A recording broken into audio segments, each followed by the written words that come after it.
Welcome back in our channel education hub for all. आप लोगों का फिर से बहुत बहुत अभिनंदन आपके अपने channel education hub for all में। अब हम लोग नए सीरीज को फिर से स्टार्ट करने जा रहे हैं। प्रतियोगिता दर्पण मासिक, हिंदी मासिक जो पत्रिका आती है उसको हम लोग फॉलो करेंगे जनवरी मंथ से 2021 से। एक एक पॉइंट को राष्ट्रीय, अंतर्राष्ट्रीय जितना है, उसके बाद आर्थिक, वाणिज्यिकी परिदृश्य, नवीनतम सामान्य ज्ञान और खेलकूद, ये 4 को हम लोग लेके चलेंगे। मेन फोकस हमारा यही होगा। इससे संबंधित जो भी है हम लोग लाइन टू लाइन बुक को देखेंगे और फाइंड आउट करेंगे, और मंथ के लास्ट में इसका एक समरी भी आप लोगों को मिलेगा। ओके, आप भी नोट्स बनाएं और जो इंपॉर्टेंट लगता है मैं यहाँ पे टिक आउट करूंगा ही, साथ में आप लोग भी नोट्स बनाने की कोशिश करें। पीटी और मेंस साथ में ही हम लोगों को तैयारी करनी है। इस बार जान लगा देना है, इस बार एक भी चीज न छूटे कि हर बाराहट में या लास्ट मंथ में जाके हम लोग करंट अफेयर करते हैं तो छूट जाती है बहुत सारी बातें। तो हम लोग को कोशिश करना है अभी से हम लोग लगे, और यही एनर्जेटिक होके लास्ट तक लगे रहना है, तब हम लोगों को किसी भी कीमत पे असफलता हाथ नहीं लगेगी। तो चलिए हम लोग स्टार्ट करते हैं। और हाँ, जो भी नए हैं वो सब्सक्राइब कर लें, बेल आइकन को प्रेस कर लें ताकि आप तक सीरीज जाने में लेट ना हो, कोई भी नोटिफिकेशन आप तक जल्द से जल्द पहुंचे। आप लोग कमेंट करने में बहुत कंजूसी करते हैं, तो कृपया कमेंट करें कैसा लगा वीडियो, और कुछ अपनी भी दिशा निर्देश दें जिससे मुझे भी सहायता मिलेगी। और लाइक जरूर करें, एक लाइक करने से आपकी कुछ बनेगी नहीं, बिगड़ेगी नहीं, मुझे लगेगा कि नहीं मेरी मेहनत सफल हो रही है। और हाँ, मेरी जो वीडियो बनाने की मेन मोटो है, मेन मकसद है, वैसे छात्र छात्राओं से जो सुदूर इलाकों में, गांव में या रूरल एरियाज में रहते हैं, वैसे छात्र छात्राएं जिनके पास पठन पाठन की सामग्री प्रॉपर ढंग से नहीं पहुंच पाती है, बस मेरी एक छोटी सी कोशिश है उन वैसे छात्र छात्राओं के लिए कि वो भी अपने लाइफ में कुछ कर सके, बस मेरी यही कोशिश है। चलिए, तो हम लोग आज का अपना प्रतियोगिता दर्पण पार्ट 1 जनवरी 2021 स्टार्ट करते हैं, और इसे कोशिश करेंगे रेगुलर हमारा रहे। और इसके बाद हम लोग क्राउन और लूसेंट को भी लेके चलेंगे, ठीक है। क्राउन और लूसेंट को भी सब्जेक्ट वाइज हम लोग करेंगे, तो इसलिए जल्द से जल्द सभी लोग जुड़ जाएं और सब्सक्राइब कर ले चैनल को, कुछ छूटे नहीं। स्टार्ट से हम लोग करेंगे। क्राउन को भी हम लोग न्यू जो 2020 का आया है उसको फॉलो करेंगे, और लूसेंट को भी सब्जेक्ट वाइज। और हिस्ट्री में हम लोग बेहतर करेंगे, एंशिएंट, मिडाइवल और मॉडर्न, तीनों पे काम हम लोग अच्छे से करेंगे। स्टार्ट से करेंगे, कुछ भी न छोड़ेंगे, और रिवीजन भी चलता रहेगा, और साथ में हम लोग मंथ के लास्ट में इसका समरी भी करेंगे। तो चलिए, आइए हम लोग स्टार्ट करते हैं। चलिए जल्द से जल्द जितने भी सुदूर इलाकों के रूरल गांव के छात्र छात्राएं हैं वो जुड़ जाएं और इसका लाभ उठाएं। चलिए हम लोग स्टार्ट करते हैं आज का हमारा सेशन, पार्ट 1 प्रतियोगिता दर्पण जनवरी 2021। चलिए स्टार्ट करते हैं। सबसे पहला इसमें होता है राष्ट्रीय घटनाक्रम। क्या होता है? सबसे पहला होता है राष्ट्रीय घटनाक्रम। तो आइए इसमें बिंदुवार हम लोग एक एक लाइन देखते हैं, क्या है क्या नहीं है। चलिए, राष्ट्रीय घटनाक्रम में सबसे पहला पॉइंट है, आज हम लोग देखेंगे बिहार विधानसभा चुनाव में, उससे रिलेटेड। तो बिहार विधानसभा चुनाव अभी जस्ट हुई है, 17वीं जो चुनाव हुई है। चुनाव की घोषणा कब हुई थी? तो 25 सितंबर 2020 को हुई थी, और इसकी मतगणना जो हुई थी 10 नवंबर को, और अंतिम परिणाम कब आया था? तो 11 नवंबर 2020 को आया था। ओके, तो ये, और विधानसभा में कुल सीटें कितनी है बिहार विधानसभा में? तो 243 है, जिसमें से कि आरक्षित सीट अनुसूचित जाति के लिए 38 है, अनुसूचित जनजाति के लिए 2 है। और बिहार विधानसभा चुनाव का चरण कितना था, कितने चरण में इलेक्शन हुआ था? तो 3 चरण में इलेक्शन हुआ था। ये कुछ मुख्य बिंदु हैं जो मैं आपको बता दिया। तो चलिए अब आगे बढ़ते हैं हम लोग और अपने सीरीज को पूरा करते हैं। तो देखिए, पहला क्या है?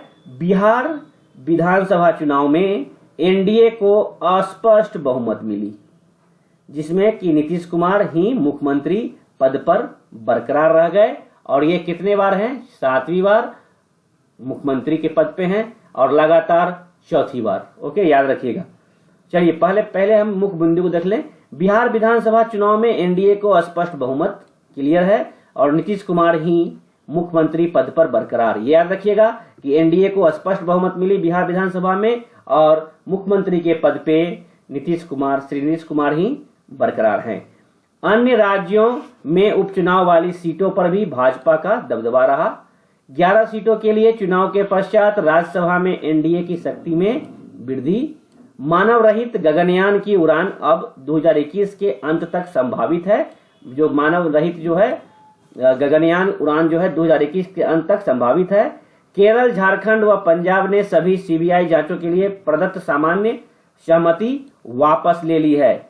झारखंड भी वापस ले ली है, केरल भी वापस ले ली है और पंजाब भी वापस ले ली है। सीबीआई जांचों के लिए जो भी प्रदत्त सहमति थी वो वापस ले ली है, केरल, झारखंड और पंजाब। याद रखेंगे पीएसएलवी 49 के जरिए अर्थ ऑब्जर्वेशन सैटेलाइट जिसे IOS-1 का प्रक्षेपण किया गया। पीएसएलवी की उड़ानें व उनके प्रक्षेपित उपग्रह पिनाका के उत्पन्न संस्करण के परीक्षण के पश्चात quick reaction surface to air missile QRSM के सफल परीक्षण हुए हैं। स्कॉर्पियन श्रेणी की 5वीं पनडुब्बी जो हमारी है वगीर है। कौन सा है? वगीर का जलावरण हुआ है। याद रखिएगा 5वीं जो हमारी पनडुब्बी है वो कौन सी है? तो स्कॉर्पियन जो है वगीर है, वगीर। ओके। मिशन सागर 2 के तहत मित्र राष्ट्रों के आवश्यक खाद्य पदार्थों की आपूर्ति की गई थी। ब्रह्मोस मिसाइल के लैंड अटैक वर्जन का परीक्षण। भारत में आर्टिफिशियल इंटेलिजेंस सुपर कंप्यूटर परम सिद्धि को जो कि 500 में 63वां स्थान मिला है। उमंग ऐप का अंतर्राष्ट्रीय संस्करण एवं आत्मनिर्भर भारत 3.0 के तहत 2.65 लाख करोड़ का नया पैकेज दिया गया है। 2.65 करोड़ का नया पैकेज। तो आइए इसे हम विस्तृत में जाने क्या है, हमें जानना है ये विस्तृत में क्या है। तो आइए देखते हैं। बिहार विधानसभा चुनाव के लिए अक्टूबर-नवंबर 2020 में 3 चरण में चुनाव हुई। 28 अक्टूबर, 3 व 7 नवंबर। 28 अक्टूबर में 1 और 3 एवं 7 नवंबर में 2 चुनाव हुए। सत्तारूढ़ राष्ट्रीय जनतांत्रिक गठबंधन एनडीए ने स्पष्ट बहुमत प्राप्त की। ओके। और सत्ता पे कब्जा बरकरार रहा। जनता दल यूनाइटेड के श्री नीतीश कुमार ने ही एक बार पुनः प्रदेश की कमान संभाली है। रिकॉर्ड 7वीं बार मुख्यमंत्री पद पे शपथ लिया उन्होंने, ग्रहण किया। इस बार एनडीए विधायक दल के भाजपा के विधायकों की संख्या जदयू के विधायकों से अधिक रही। यानी 243 की जो अभी मैंने बताया सदस्यीय विधानसभा में 125 सीटें एनडीए गठबंधन को प्राप्त हुई है, जबकि राष्ट्रीय जनता दल आरजेडी को कांग्रेस व वाम दलों के गठबंधन से 110 संख्या की सीटें मिली। 8 सीटें अन्य दलों को प्राप्त हुई है। तो इस तरह से हम देख लिए कि 243 में 125 एनडीए गठबंधन की हो गई, 110 आरडीए गठबंधन की हो गई, महागठबंधन की, एवं 8 सीटें अन्य दलों को प्राप्त हुई है। नेक्स्ट देखते हैं। नीतीश कुमार को मुख्यमंत्री पद की शपथ दिलाते बिहार के राज्यपाल फागू चौहान। फागू आपसे क्वेश्चन पूछे कि आप मुख्यमंत्री पद की श्री नीतीश कुमार से को कौन उन्हें शपथ दिलाई, तो आप याद रखेंगे बिहार के राज्यपाल श्री फागू चौहान ने उन्हें शपथ दिलाई। एनडीए की 125 सीटों में भाजपा की सीटों की संख्या 74 थी, जबकि जनता दल यूनाइटेड की 43 एवं मुकेश साहनी की विकासशील इंसान पार्टी जो वीआईपी न्यू पार्टी है के पूर्व मुख्यमंत्री जीतन राम मांझी के नेतृत्व वाले हिंदुस्तान आवाम मोर्चा, जिसे प्रोटेम स्पीकर भी बनाया गया है, हम के जो है अध्यक्ष जीतन राम मांझी, 4-4 इन दोनों का 4-4 यानी वीआईपी का 4 और हम का 4-4 सीटें भी एनडीए को मिली है। तो कुल मिला के 125 सीट में शामिल है। मुख्यमंत्री श्री लालू प्रसाद यादव के पुत्र तेजस्वी यादव को भावी मुख्यमंत्री के रूप में प्रस्तुत चुनाव लड़े राष्ट्रीय जनता दल, कांग्रेस व वाम दलों के गठबंधन की 110 सीटों में राजद की 75 सीट अकेले की थी और कांग्रेस की 19 थी और वाम दलों की 16 थी।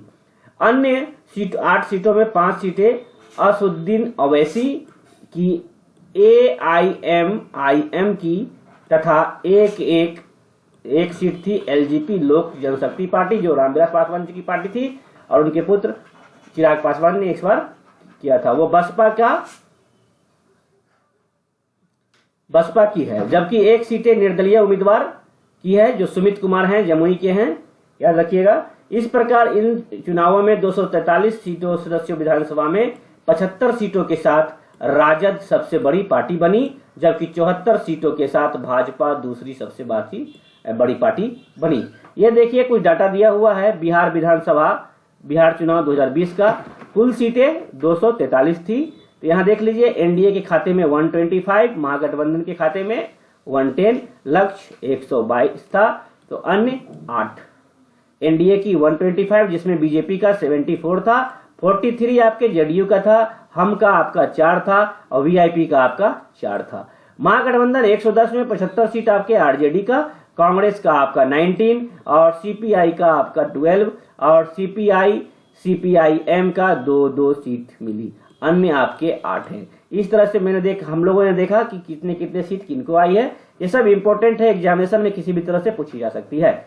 तो बिहार विधानसभा में दलगत स्थिति क्या है नवंबर 2020 में, वो देख लेते हैं।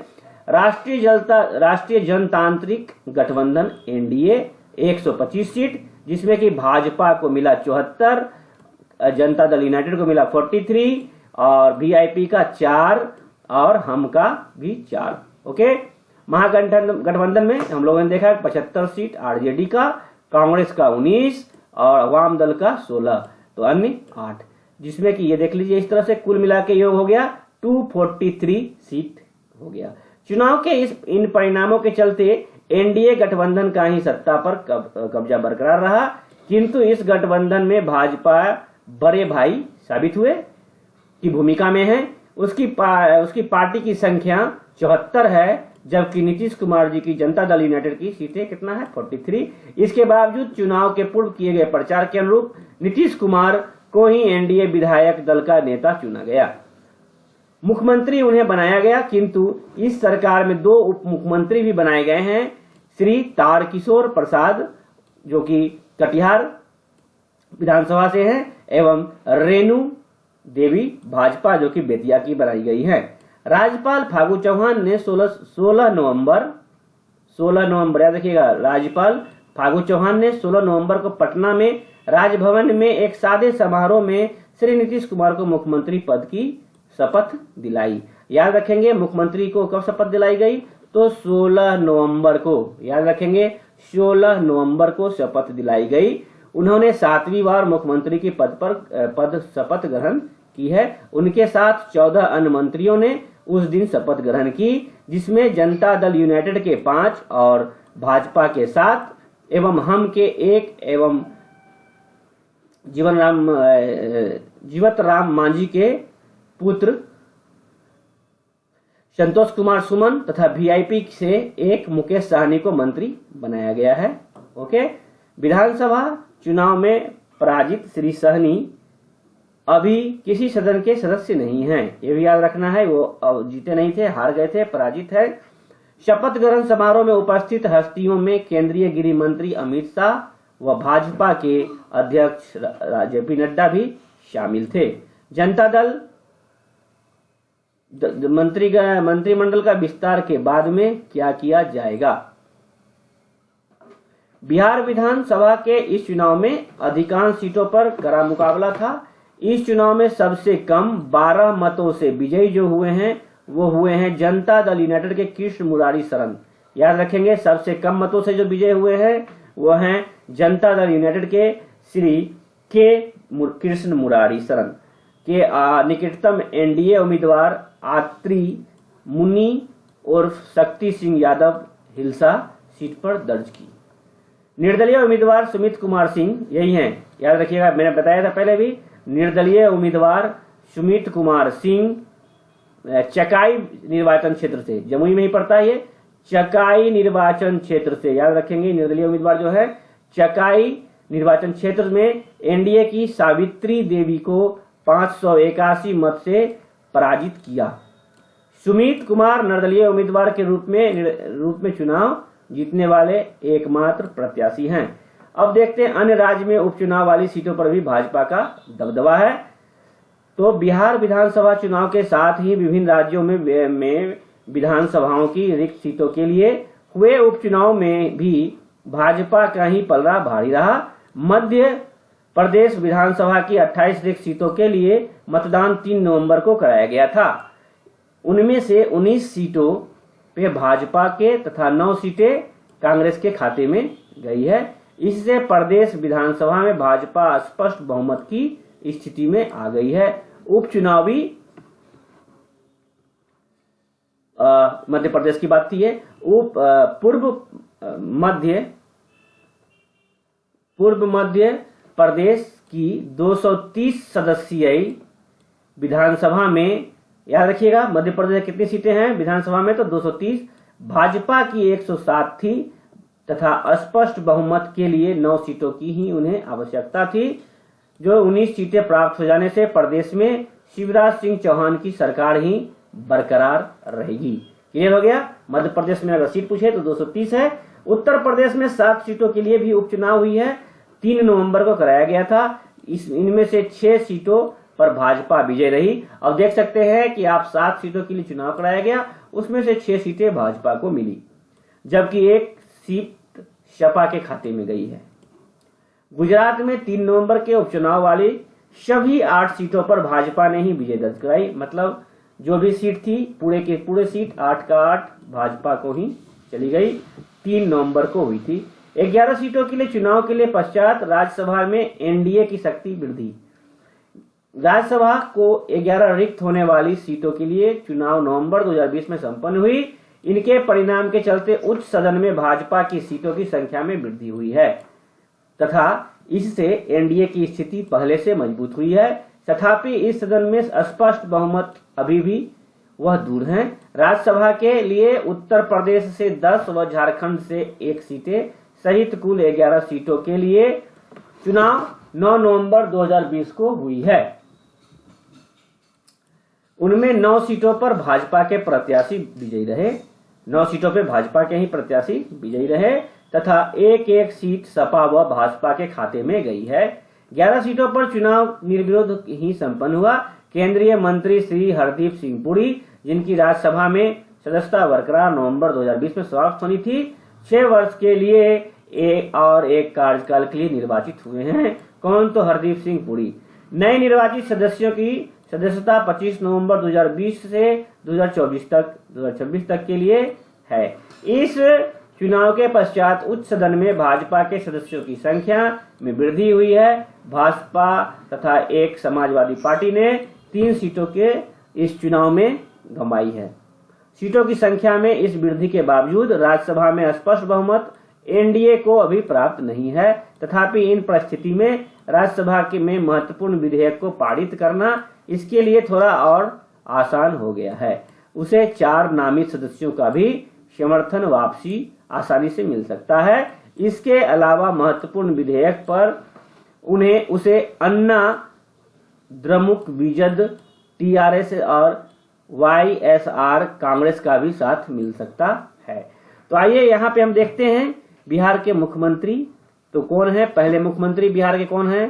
तो श्री कृष्ण सिंह है। इस बार के क्वेश्चन में भी आया हुआ था। कब? तो 26 जनवरी 1950 से 31 जनवरी 1961। उसके बाद थे दीप नारायण सिंह कांग्रेस के, फिर विनोदानंद झा कांग्रेस के, महामाया प्रसाद सिन्हा कांग्रेस के। इस तरह से आप देखेंगे कि ये सारे लिस्ट हैं, आप इसे देख ले। और अभी जो वर्तमान में है नीतीश कुमार जनता दल यूनाइटेड के 16 नवंबर 2020 को फिर से मुख्यमंत्री पद की शपथ ली है। इसके पहले भी वही थे 2, 3, 1, 4 चौथा बार रेगुलर हुआ है। टोटल ये 7 बार रहे हैं। बीच में जीतन राम मांझी 20 मई 2014 से 23 फरवरी 2015 तक के लिए थे। उसके पहले भी नीतीश कुमार थे, उसके पहले भी नीतीश कुमार थे। और 7 मार्च 2005 से 24 नवंबर 2005 तक राष्ट्रपति शासन लगा था। ये भी आप याद रखेंगे। चलिए आगे बढ़ते हैं। आगे बढ़ते हुए हम लोग देखते हैं दूसरी न्यूज क्या है। राज्यसभा में दलगत स्थिति नवंबर 2020 के अंत की स्थिति। भारतीय जनता पार्टी 93 सदस्य। राज्यसभा की बातें मैं कर रहा हूं। राज्यसभा कांग्रेस की 37, तृणमूल कांग्रेस की 13, बीजू जनता दल की 9,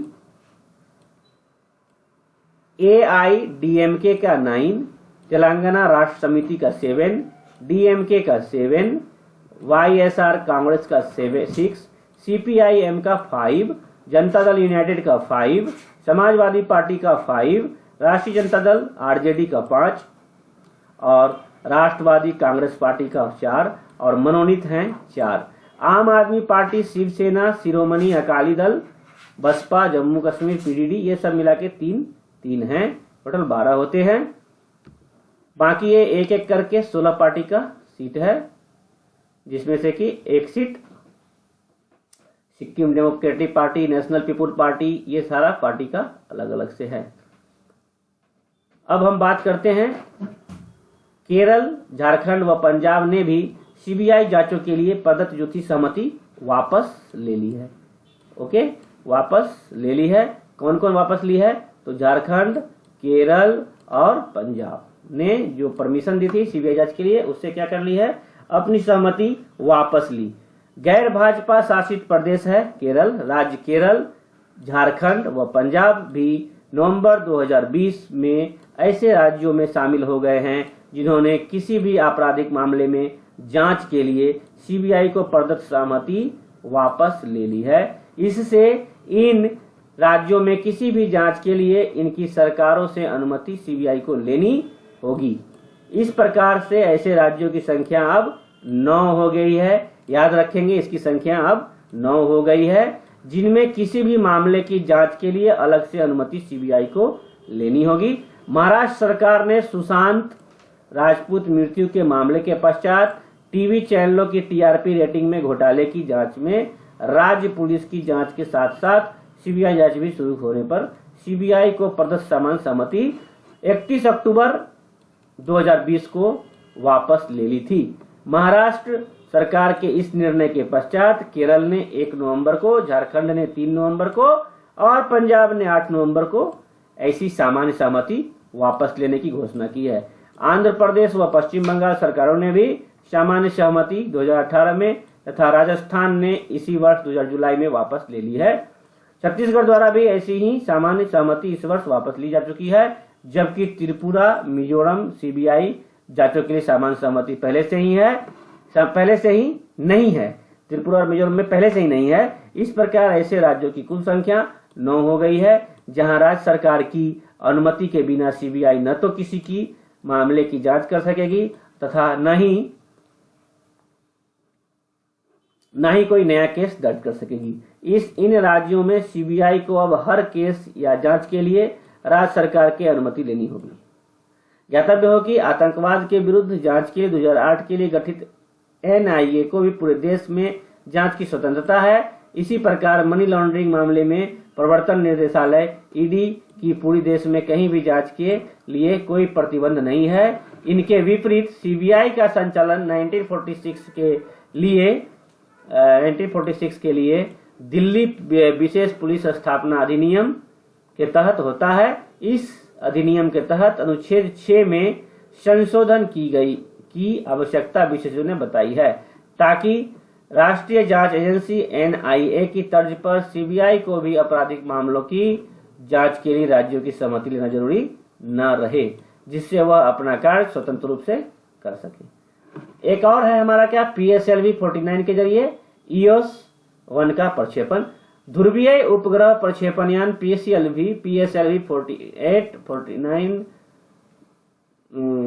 49 की उड़ान के लगभग 1 वर्ष पश्चात भारतीय अंतरिक्ष अनुसंधान संगठन ISRO, Indian Space Research Organisation ISRO ने अपने एक पृथ्वी अवलोकन उपग्रह अर्थ ऑब्जर्वेशन सैटेलाइट EOS 1 का प्रक्षेपण 7 नवंबर 2020 को किया। याद रखेंगे, EOS का प्रक्षेपण कब हुआ?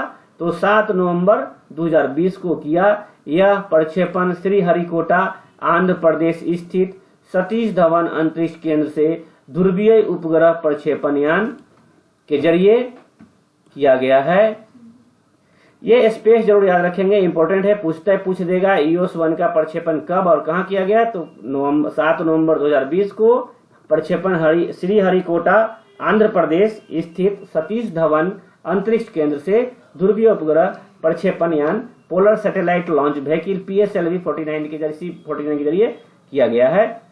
इसके साथ ही 9 छोटे विदेशी उपग्रहों का भी प्रक्षेपण PSLV कि इस उड़ान के द्वारा किया गया है। इनमें लिथुआनिया का 1, लग्जेमबर्ग के 4 और अमेरिका के 4 उपग्रह शामिल थे। विदेशी उपग्रहों का प्रक्षेपण केंद्र सरकार की न्यू स्पेस इंडिया लिमिटेड के साथ वाणिज्यिक अनुबंध के तहत किया गया है। पृथ्वी अवलोकन उपग्रह अर्थ ऑब्जर्वेशन सैटेलाइट EOS-1 श्रृंखला इसरो की पूर्ववर्ती रीसेट श्रृंखला से उपग्रहों की नई उन्नत श्रृंखला है। इस श्रृंखला से इसरो ने अपने अर्थ ऑब्जर्वेशन सैटेलाइट्स का नामकरण EOS श्रृंखला में करना शुरू किया है। इसके चलते 7 नवंबर 2020 को प्रक्षेपित radar imaging earth observation reset 2BR का नाम पहले दिया गया है।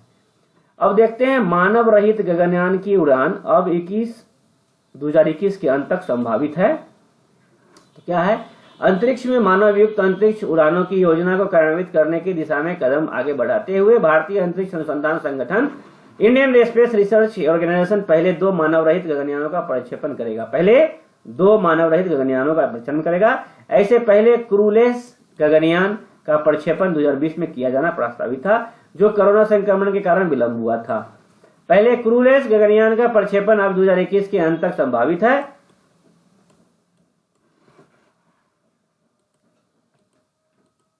तो ये क्या है, संभावित है।